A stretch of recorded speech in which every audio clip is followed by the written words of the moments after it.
মায়ে মাছৰুম ভাজি আছে, পটল ভাজিছে, খাই দিলে ইয়াত মহাপ্ৰভুৰ ভোগ বনাই আছে। এইটো নিৰামিষ। আইতা আহিছে, আইতা আলু পিটিকা কৰি আছে।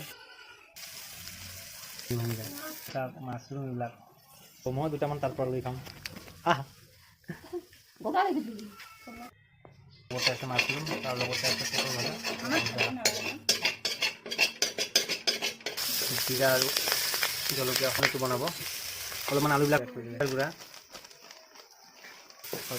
ইমানেই টেষ্ট লাগিব। এতিয়া ঝোলৰ বুৰবুৰণি আহিছে। পনীৰটো দি আছে, তাৰপিছত দি দিলে মাছৰুম।